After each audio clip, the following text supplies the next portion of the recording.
நம்ம எல்லாருக்குமே பணம் செல்வம் தேவை இல்லையா? ஸோ பணத்தையும் செல்வத்தையும் நமக்கு அருளக்கூடிய மகாலட்சுமி தாயாரினுடைய மந்திரத்தை பத்தி தான் தெரிஞ்சுக்க போறோம். நிச்சயமா முழு பதிவையும் பாருங்க. ஸோ லக்ஷ்மி அப்படின்றது வந்து செல்வம் மட்டும்னா பணம் மட்டும் இல்லைக்கா. பெயர் புகழ் அந்தஸ்து செல்வ செல்வாக்கு ரோகம் இல்லாத வாழ்க்கை தான் உண்மையான செல்வம்.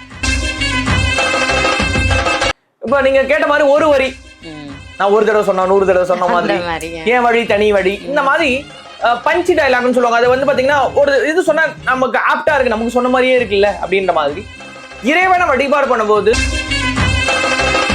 அந்த இடத்துல வைக்க வைக்க என்ன ஆகும்னு கேட்டீங்கன்னா பணத்தை ஈர்த்துக்கிட்டே இருக்கும், நல்ல செல்வ வளம் இருக்கும், லக்ஷ்மி கடாட்சம் கிடைக்கும். அப்ப எடுத்த பொருளை என்னங்க பண்றது, நல்லா பவுடர் பண்ணிக்கோங்க. சிருஷ்டி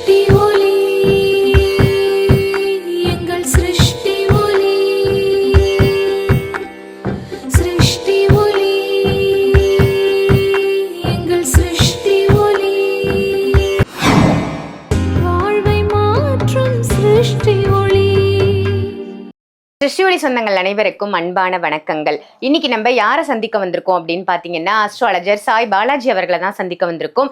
சிருஷ்டி ஒளியில நிறைய ப்ராடக்ட்ஸ் இருக்குங்க. எல்லாமே பூஜிக்கப்பட்ட பரிகார பூஜை பொருட்கள். உங்களுக்கு வேணும்னா கண்டிப்பா வீடியோல தெரியிற நம்பருக்கு கால் பண்ணி என்ன மாதிரி பொருட்கள் உங்களுக்கு தேவை, என்ன பரிகாரம் பண்ண போறீங்க, இது எல்லாமே விவரமா அவங்க கிட்ட சொல்லி அதற்கான பொருளை நீங்க கேட்டு வாங்கிக்கலாம். இன்னைக்கான டாபிக் என்ன அப்படின்னு பாத்தீங்கன்னா, நம்ம எல்லாருக்குமே பணம் செல்வம் தேவை இல்லையா? ஸோ பணத்தையும் செல்வத்தையும் நமக்கு அருளக்கூடிய மகாலட்சுமி தாயாரினுடைய மந்திரத்தை பத்தி தான் தெரிஞ்சுக்க போறோம். நிச்சயமா முழு பதிவையும் பாருங்க. வணக்கம் ஜி. வணக்கம் சாய்ராம். ஜெய் புவனேஸ்வரி. ஜெய் புவனேஸ்வரி ஜி.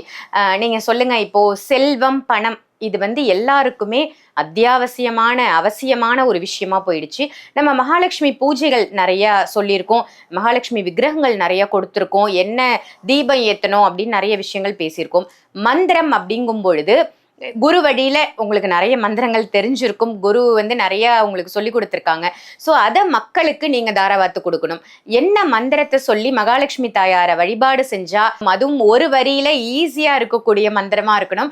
ஸோ ஒரு வரி மந்திரம் மகாலட்சுமி தாயாருக்கு எந்த மந்திரம் உகந்தது? ஸோ நீங்க கேட்ட கேள்வியே ரொம்ப, நான் தான் சொன்னேன் இல்லைங்களா, எப்போ வீடியோ எடுத்தாலும் அக்கா கேள்வி கேட்டாலும் அது ஒரு குதர்க்கமான ஒரு விஷயமா இருக்கும், பிளஸ் வந்து ரொம்ப பெனிஃபிட்டடான ஒரு விஷயமா இருக்கும். ஸோ எந்த ஒரு விஷயம் பண்ணாலும் முதல்ல அது எதுக்கு பண்ணுறோம், ஏன் பண்ணுறோம், அதுக்கான அர்த்தங்களை தெரிஞ்சுக்கிட்டு ஆத்மார்த்தத்தோடு பண்ணும்போது தான் அது நமக்கு கை கொடுக்கும். ஸோ லக்ஷ்மி அப்படின்றது வந்து செல்வம் மட்டும்னா பணம் மட்டும் இல்லைக்கா. பெயர் புகழ் அந்தஸ்து செல்வ செல்வாக்கு ரோகம் இல்லாத வாழ்க்கை தான் உண்மையான செல்வம். வியாதி வந்துன்னா வீட்டில் படுத்துக்கிட்டே இருக்கணும்னு தோணும், படுத்துக்கிட்டே இந்த உட்காந்து சாப்பிட்டோம்னு சொன்னோம்னா சேர்த்து வச்ச மொத்தம் கரைஞ்சிடும், அதுக்கப்புறம் மறுபடியும் ஓட தான் வேணும். ஸோ நம்ம வாழ்க்கையில கல்வி ஒரு செல்வம், வீரம் ஒரு செல்வம், அதுக்கு இந்த மாதிரி நிறைய செல்வங்கள் இருக்கு. ஸோ நம்ம எப்படியாவது இறைவனோட அனுகிரகம் என் மேல படாத அந்த கருணை, ஒரே ஒரு 1000 கண்ணு வச்சிருக்கு, ஒரு கண்ணு பார்க்க மாட்டியா அப்படிலாம் கேட்குறாங்க. ஸோ லக்ஷ்மி அப்படின்றதெல்லாம் நம்ம எப்படி பார்த்துருக்கோம்னா, ஒரு தாமரை பூ மேல அம்பாள் இருக்கிற மாதிரியும் கையில இருந்து பணமா கொட்டுற மாதிரியும் பெரிய பெரிய பானைகள் வச்சிருக்கிற மாதிரியும் தான் நம்ம பார்த்துருக்கோம். ஆதி மகாலட்சுமி அப்படின்னு ஒரு அம்பாள் இருக்கா, அதுதான் உண்மையான லக்ஷ்மியோட வடிவம். கையில வந்து தனூர் கதாயுதம் வச்சிருப்பா. ஆதி மகாலட்சுமி எப்படி இருப்பானா, கையில கதாயுதம், ஒரு கையில கேடயம், ஒரு கையில மாதுளம்பழம் வச்சிருப்பா, ஒரு கையில வந்து பாத்தீங்கன்னா ஜபமாலை வச்சிருப்பா, நாகம் சூழதான் அம்பாள் இருப்பா. இதுதான் ஆதி மகாலட்சுமி. பத்மாசனத்துல உட்காந்துருப்பா. பத்மாசனா காலை இப்படி மடிச்சு போட்டு உட்காந்துருப்பா. இதுல அம்பாள் கையில இருக்கக்கூடிய பொருட்களை வச்சே நம்ம பாதுகாப்பு, வீரம், ஏதாவது வீரம் இருக்கிற இடத்துலயும் செல்வம் சேரும். உத்வேகமா நான் ஓடணும் அப்படின்றவங்களுக்கு செல்வம் சேரும். ஸோ இதுல லக்ஷ்மியை எப்ப வழிபாடு பண்ணாலுமே லக்ஷ்மி தேவிக்கு மாதுளம்பழம் வச்சுதான் வழிபாடு பண்ணணும், மாதுளை முத்துக்களை வச்சுதான் வழிபாடணும். ஏன் நிறைய பழங்கள் இருக்கும் போது ஏன் மாதுளம்பழம் வைக்கணும்னா, பார்க்கடலை கடையும் பொழுது வெளியே வந்தவதான் லக்ஷ்மி தேவி. அப்படி லக்ஷ்மி தேவி வெளியே வந்ததுக்கு அப்புறம் பெருமாளோட ஒரு பக்தர், ரொம்ப தீவிரமான பக்தர், எனக்கு வந்து லக்ஷ்மி தேவி தாயாரே குழந்தையா வேணும்னு கேக்குறாரு. அவங்கள வந்து நான் வளர்க்கணும் அப்படின்னு. ஒன்னும் பிரச்சனை இல்லைன்னு சொல்லி மாதுளம்பழத்தை குத்துறாரு. நாளுக்கு நாள் அந்த மாதுளம்பழம் பெருசாயிட்டே இருக்கு. என்னடா இது, பெருமாள் கொடுத்த மாதுளம்பழம் பெருசாகிட்டே இருக்குன்னு சொல்லிட்டு உடைச்சு பார்த்தோம்னா ஒரு பகுதியில லக்ஷ்மி, ஒரு பகுதியில மாதுளை முத்துக்கள். அப்போ லக்ஷ்மியோட தாய் வீடு, லக்ஷ்மிக்கு ரொம்ப உகந்தது அப்படின்னு பார்த்தோம்னா மாதுளம்பழம். சோ அந்த மாதுளம்பழத்தை வச்சுக்கணும்.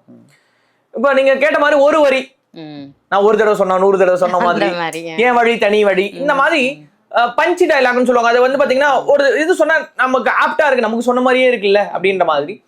இறைவனை வழிபாடு பண்ணும்போது பிரணவம், பிஜிஎம், அதுக்கப்புறம் வந்து பாத்தீங்கன்னா அந்த ஏத்த இறக்கத்தோட சொல்றது இதெல்லாமே கரெக்டா இருக்கணும். மந்திரம் தெரியல அப்படின்னு சொன்னா பேரை சொல்லி கூட ஓம் லட்சுமி தாயாரே போட்டு, ஓம் லட்சுமி தாயாரே போட்டு போட்டுக்கலாம், ஓம் மகாலட்சுமி போட்டு. லட்சுமியில 16 லட்சுமின்னு சொல்லுவாங்க. ஸோ சோடச லட்சுமி அப்படின்னு சொல்லுவாங்க, 16னா சோடசம் அப்படின்னு சொல்லுவாங்க. ஸோ இதுல பிஜிஎம் அப்படின்றது முக்கியம். பிஜிஎம்ன்றது இப்போ ஒரு படம் பார்க்குறோம், ஒரு அழுகையான சீன், அந்த இடத்துல போய் சிரிப்புக்கான இது போட்டோன்னு வச்சுக்கிடுங்களேன், அந்த இது நமக்கு சுவாரஸ்யமா இருக்காது. ஸோ ஒவ்வொரு இறைவனுக்குன்னு ஒரு பிஜிஎம் மந்திரம் இருக்கு. ஸோ அதுல ஸ்டீம் இதுதான் லக்ஷ்மி தேவியோடது. ஸ்டீம்ன்றது லக்ஷ்மி இது, கிளீம்ன்றது காளி இது, ஹ்ரீம்ன்றது புவனேஸ்வரி. இந்த மாதிரி ஒவ்வொரு தெய்வத்துக்கு இருக்கு. இந்த ஸ்டீம் மகாலட்சுமியே நமக, நமகனா எனக்காக, ஸ்ரீம் மகாலட்சுமியே நமக. வெள்ளிக்கிழமை சுக்கிர ஓரையில பக்தி ஸ்ரத்தையோட பச்சை கலர் துணியிலையோ இல்ல மஞ்சள் கலர் துணியிலையோ ஏலக்காய் ஒரு 9, அதுக்கு அடுத்தது வந்து பாத்தீங்கன்னா பச்சை கற்பூரம் 1 வச்சு முடிச்சு போட்டு ஸ்டீம் ஸ்ரீம் மகாலட்சுமி நமக, ஸ்டீம் ஸ்ரீம் மகாலட்சுமி நமக, ஸ்டீம் ஸ்ரீம் மகாலட்சுமி. ரொம்ப சிம்பிள் தான், எல்லாராலையும் சொல்ல முடியும். இல்ல ஓம்ன்றது பிரணவம், ஓம் ஸ்ரீம் ஸ்ரீம் மகாலட்சுமி நமக, ஓம் ஸ்ரீம் ஸ்ரீம் மகாலட்சுமி நமக. இது மாதிரி 16 முறை சொல்லலாம், 9 முறை சொல்லலாம், ஒரு முறை கூட சொல்லலாம். ஆனா எப்படி சொன்னாலும் ஆத்மார்த்தத்தோட சொல்லணும், மனதார சொல்லணும், உள் மனசுல இருந்து சொல்லலாம். அது வந்து பாத்தீங்கன்னா என் கஷ்டமெல்லாம் போயிடும் அப்படின்ற நம்பிக்கையோட சொல்லி நார்த் ஈஸ்ட் டைரக்ஷன்ல வைக்கணும். இந்த மாதுளம்பழம் முத்துல தேன் ஊத்தி, தேனும் ஐஸ்வர்யம் தான், தேன் ஊத்தி பனக்கற்கண்டு போட்டு வீட்டுல இருக்கிற எல்லாருக்கும் கொடுக்கலாம். இல்லைங்க தேனு மாதுளம்பழம்னா ஓகேங்க, சாப்பிடலாம். இல்லைங்க எனக்கு தேன் வாங்கலாம் இது இல்லைங்க, மாதுளம்பழம் மட்டுமே நைவேத்தியம் பண்ணி சாப்பிடலாம். ஸோ இதை தொடர்ந்து சாப்பிட்டு இந்த மந்திரத்தை தொடர்ந்து சொல்ல வாரம் செவ்வாய் இந்த வெள்ளிக்கிழமையானா சுக்கிர ஓரையில அந்த பழைய துணியில வச்சு பாருங்க, அந்த பொருட்கள் எல்லாம் எடுத்துட்டு வேற ஃப்ரெஷ்ஷா பொருள் வச்சுட்டு மூட்டை கட்டி மறுபடியும் பூஜை பண்ணி அந்த இடத்துல வச்சுட்டே வரும். அந்த இடத்துல வைக்க என்ன ஆகும்னு கேட்டீங்கன்னா பணத்தை ஈர்த்துக்கிட்டே இருக்கும், நல்ல செல்வ வளம் இருக்கும், லக்ஷ்மி கடாட்சம் கிடைக்கும். அப்ப எடுத்த பொருளை என்னங்க பண்றது, நல்லா பவுடர் பண்ணிக்கோங்க. நம்ம 138 மூலிகை சாம்பிராணியோட மிக்ஸ் பண்ணுங்க, வீடு முழுக்க சாம்பிராணி புகையா போடலாம். இல்லையா நல்லா பவுடர் பண்ணுங்க, தண்ணியில நல்லா கலந்துருங்க. சனிக்கிழமை வீடு முழுக்க தெளிங்க, பெருமாள் வீட்டுக்கு தேடி வந்துருவாரு. சோ பெருமாளுக்கு வெள்ளிக்கிழமை தான் பெருமாளுக்கு பூஜை பண்ணுவாங்க திருப்பதியில. சோ சனிக்கிழமை நம்ம எல்லாரும் பூஜை பண்றது. சோ கோவிந்தா கோவிந்தான்னு சொல்லி கூட்டிட்டு இருந்த கோவிந்தானா என்னை காப்பாத்து அநாத ரட்சக ஆபத் பாந்தவ, இதான் பெருமாளோடது எங்களோட சைட்ல. சோ நம்மளது எல்லாமே சித்த மார்க்கம் தான். சோ ஒரு மந்திரம் வாங்கணும்னா அவ்வளோ சேவை பண்ண. ஒரு சின்ன எக்ஸாம்பிள் சொல்றேன், நீங்க ஒரு வரி மந்திரம் அப்படின்னு நீங்க ஈஸியா சொல்லிட்டீங்க. துர்வாசர் இருக்கிறதுல ரொம்ப ரொம்ப மோசமான ஒரு மகரிஷி. அந்த மகரிஷியை வந்து ஒருத்தருக்கு சாபம் கொடுத்தோன்னா அவருக்கு பவர் ஏறும்.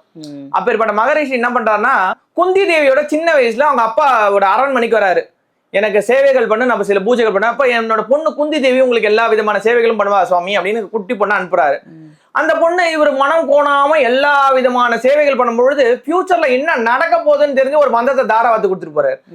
அந்த மந்திரத்தை அந்த பொண்ணு சும்மா தானே கொடுத்தாரு, சும்மா பிரயோகனம் பண்ணி பார்ப்போம்னு சொல்லிட்டு சூரியனை பார்த்து சொன்ன நிமிஷம் கரணம் வந்துட்டு. அந்த மாதிரி இப்போ இந்த மந்திரத்தை நீங்க உங்க மூலியமா என் வழியில அம்பாளோட கருணையில அந்த காளி தேவி கொடுத்தாச்சு குரு வழியில. இப்ப நாங்க என் குரு கிட்ட கஷ்டப்பட்டு கெஞ்சி குத்தாடி அந்த உச்சாடனம் கொடுத்து அதை கிராஸ் பண்ணி வச்சிருக்கணும்னா அதை ஈஸியா வாங்கியாச்சு.